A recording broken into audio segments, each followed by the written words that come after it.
বিসমিল্লাহির রহমানির রহিম। Build engineering and construction YouTube চ্যানেলের পক্ষ থেকে আমি ইঞ্জিনিয়ার হৃদয় আছি আপনাদের সাথে। আশা করি সবাই ভালো আছেন। আজকে দেখাবো লং কলামের ডিজাইন। লং কলাম বা স্লেন্ডার কলাম বা ফ্রি স্ট্যান্ডিং কলাম, হ্যাঁ আপনি যাই বলেন না কেন, সবগুলা জিনিস সেম জিনিসই বোঝায়। তো অনেকেই লং কলামের ডিজাইন ইটাপসি কীভাবে করতে হয় সেটা সম্পর্কে জানতে চেয়েছেন, তো সেই জন্য ভিডিওটা তৈরি করা।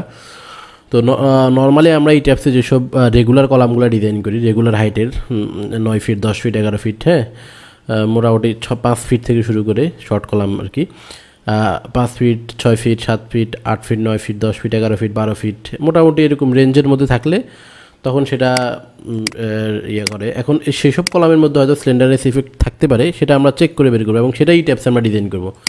এখন তাহলে প্রথমত আমরা যেটা করবো আজকে সেটা হলো ইট্যাপসে কীভাবে লং কলাম মডেল করতে হয় 1 নাম্বার, এরপরে লং কলাম কীভাবে ডিজাইন করতে হয় এবং লং কলামের আউটপুটগুলো চেক করে মানে স্লেন্ডারনেস ইফেক্টটা কীভাবে চেক করতে হয় সেটা আমি দেখাবো। ঠিক আছে, আশা করি বুঝতে পেরেছেন। তাহলে আমরা শুরু করি। তো এই যে এটা আমাদের একটা প্রজেক্ট বসুন্ধরাতে হবে। এটা হলো বেসমেন্ট সহ B+G+9 11 তলা বিল্ডিং। তো এখানে আমাদের স্লেন্ডার কলাম আছে, হ্যাঁ মানে লং কলাম আছে। লং কলাম বলতে কলামের হাইট হলো 20 ফিট, হ্যাঁ double height 20 feet column height. Okay, তো তাহলে এই 20 ফিট কলাম হাইটটার স্লেন্ডারনেস ইফেক্ট মানে স্লেন্ডার কিনা সেটা আমরা চেক করবো। হ্যাঁ এই ট্যাপসে প্রথমে আমাদের মডেলিং পার্টটা খুবই ইম্পর্টেন্ট, কারণ মডেলিংয়ে যদি আপনি ঠিকমতো না করেন তাহলে সঠিক আউটপুটটা পাবেন না।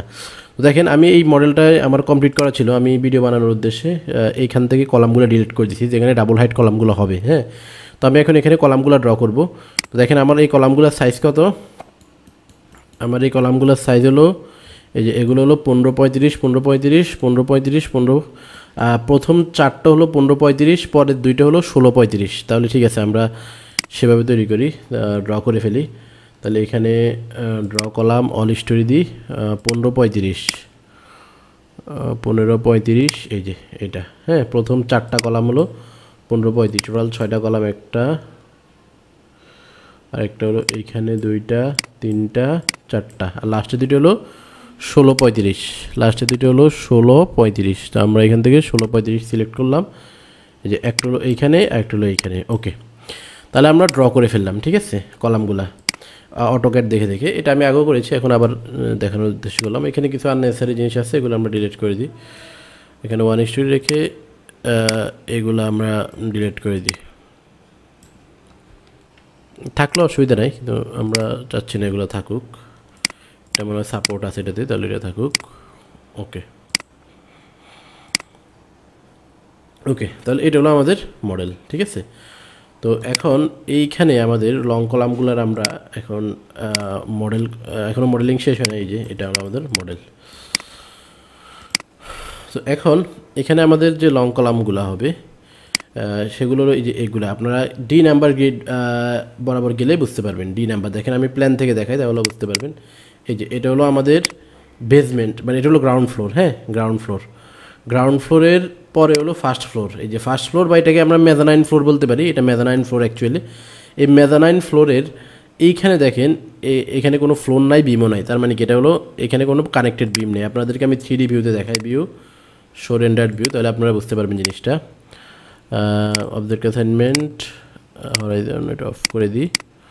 ওকে, এবার ভিউ শো রেন্ডার্ড ভিউ। হ্যাঁ এই দেখেন, তাহলে এই যে এটা হলো আমার মেজানাইন ফ্লোর, এটা হলো basement, ground floor, mezzanine floor, আর এটা হলো ফার্স্ট ফ্লোর। তাহলে এই যে এই এগুলার হাইট কিন্তু ডাবল। আমার এই এতটুকুলো 10 ফিট, আবার এতটুকু 20 ফিট, তাহলে এই কলামটার প্রত্যেকটারই 20 ফিট করে হাইট।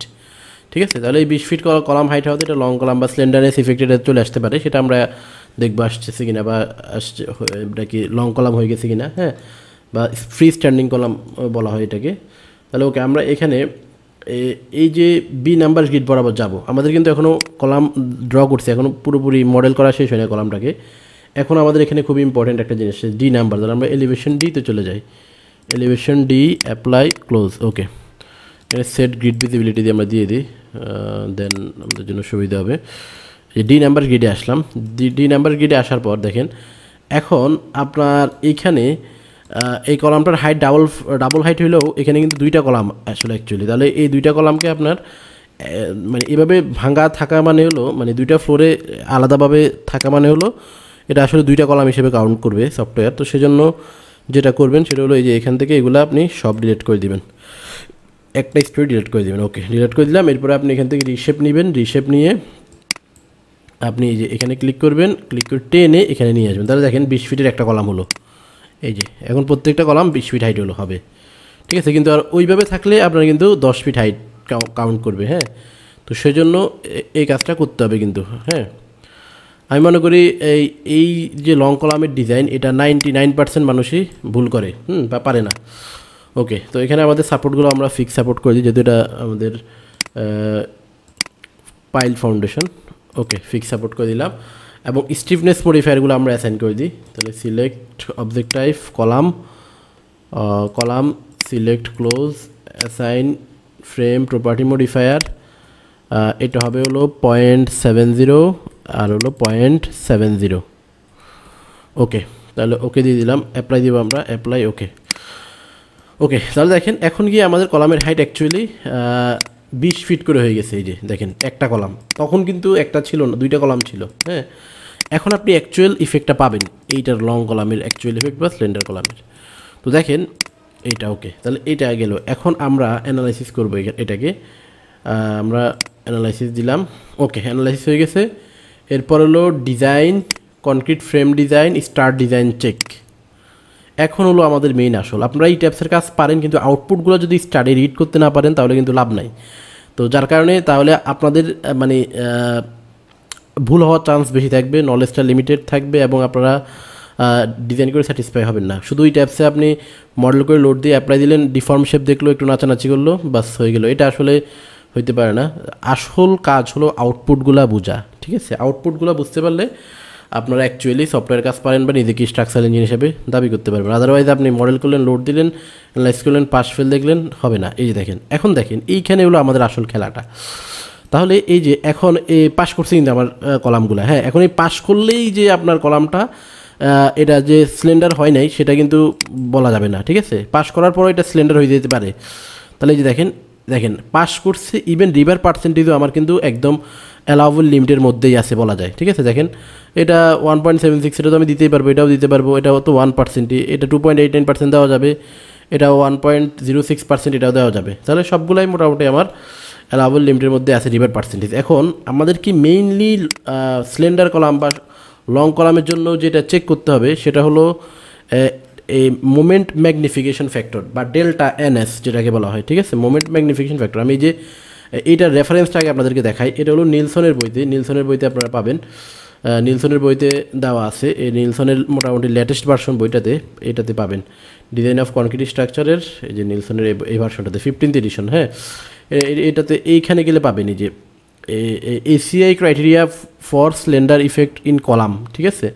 তাহলে একটা কলামকে স্লেন্ডার হওয়ার জন্য কি কি ক্রাইটেরিয়া ফলো করতে হবে, কি কি ক্রাইটেরিয়ার মধ্যে পড়ে গেলে একটা কলাম স্লেন্ডার হবে সেটা। তো এইখানে মেইনলি আমাদের ইট্যাপসের সাথে যেটা সামঞ্জস্যপূর্ণ বা ইট্যাপসে যেটা চেক করে সেটা হলো এই যে এইটা মোমেন্ট ম্যাগনিফিকেশন ফ্যাক্টর এটাকে বলা হয়, ঠিক আছে। মোমেন্ট ম্যাগনিফিকেশন ফ্যাক্টর আমি দেখাচ্ছি। ওকে, দেখেন এই যে এটা if slenderness effect must be considered, ACI code 318622 মানে এটা হলো আমাদের article, require the design of column beam restraint those member who supporting member structure be based on second order analysis, the analysis of elastic or maybe according with the ACI ACI moment magnifier procedure, হ্যাঁ, অথবা finite element analysis is also permitted আছে। Two limit the যে এইটা এই লাইনটা হলো সবচেয়ে বেশি ইম্পর্টেন্ট, হলো আমাদের reference. To limit the potential or excessive moment magnification the total factored moment including second order effect in compression member may not exceed 1.4 times factored moment due to the first order analysis effect। মানে হলো আপনার যে moment magnification factor যেটাকে আমরা পরে বলি হলো delta NS, delta এনএসের মান 1.4 টাইমস, এর 1.4 এর বেশি হওয়া যাবে না। এই ভ্যালুটা হলো 1 থেকে 1.4 এই রেঞ্জের মধ্যে থাকবে, অর্থাৎ মিনিমাম 1-এর কম কখনো হয় না, আবার 1.4 এর চেয়ে বেশি হলে এটা সিলিন্ডার কলাম হয়ে যাবে, ঠিক আছে। আশা করি বুঝতে পেরেছেন। এখন দেখেন তাহলে আমরা এই ভ্যালুটা মানে আপনার যদি এই রেঞ্জের মধ্যে রাখতে পারেন 1 থেকে 1.4 এর মধ্যে, তার মানে আপনি এটা সেফ ডিজাইনটা, হ্যাঁ। ওকে, তাহলে দেখেন আমরা এখন সেটাই চেক করব। আমরা একটা একটা করে দেখি, এইটাতে দেখি। হ্যাঁ, এটাতে দেখেন, এটাতে আমার ডেল্টা এনএস, এই যে এখানে গিয়ে ডেল্টা এনএস ফ্যাক্টর, যে এই ইউনিট লেসে এই ভ্যালুটা চেক করতে হবে মেনলি। হ্যাঁ, ডেল্টা এনএস, তাহলে দেখেন ডেল্টা এনএসের মানে এখানে আমার 1 আছে বরাবর, ওকে ঠিক আছে, মানে এটা ঠিক আছে, এটাতে কোনো সমস্যা নাই। এরপরে হলো এইটাতে কত, এটাতে ডেল্টা এনএসের মান আছে হলো এই যে দেখেন, এই যে এই কলামের রিভার পার্সেন্টেজ লাগছে মাত্র 1.85 নাই কত জানি, এই যে, কিন্তু এটা 1.4-এর চেয়ে বেশি, তার মানে এটা সিলিন্ডার, এটা আরও সাইজ বড় করতে হবে, এটা করা যাবে না। 1.57 দেখছেন, কলামে পাস করছে, রডের পার্সেন্টেজও কম, কিন্তু ওই যে আপনার মোমেন্ট ম্যাগনিফায়ার যেটা ডেল্টা এনএস সেটার মান বেশি, যার কারণে এটা হবে না, এটাকে সাইজ বড় করতে হবে, মোটা করতে, মানে হয়তো লেন্থ বা উইথ যে কোনো একটা বাড়াইতে হবে, বাড়িটাকে পাস করতে হবে। এরপরে এটা দেখেন, এটা হলো 1, এটা 1 ঠিক আছে।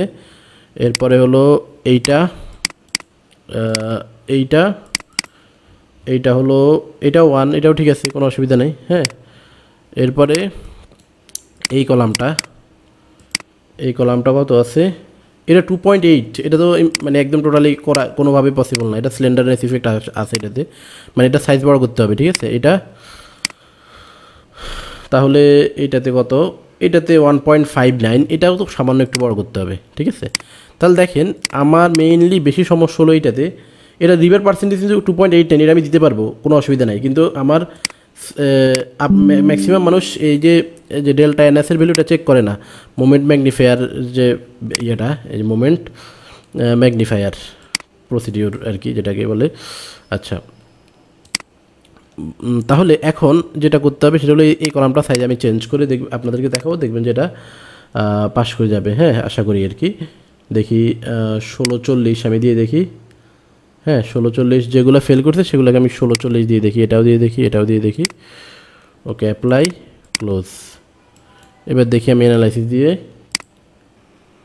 ওকে, আমাদের ডিজাইন প্রায় শেষ, এখন আমরা আউটপুটটা আবার দেখব চেক করে। 1640 করছি আমরা 1535 থেকে। এখন দেখেন তাহলে এখন কি হচ্ছে, design, concrete frame design, display design information, display design information, আমরা এখানে রাইট ক্লিক করব। এখানে রাইট ক্লিক করলে এই যে এটাতে আমাদের কিন্তু ছিল স্লেন্ডারনেস ইফেক্ট। হ্যাঁ, এই যে এখন দেখেন এটা 1 হয়ে গেছে, দেখছেন, তাহলে এটা আমার জন্য ওকে।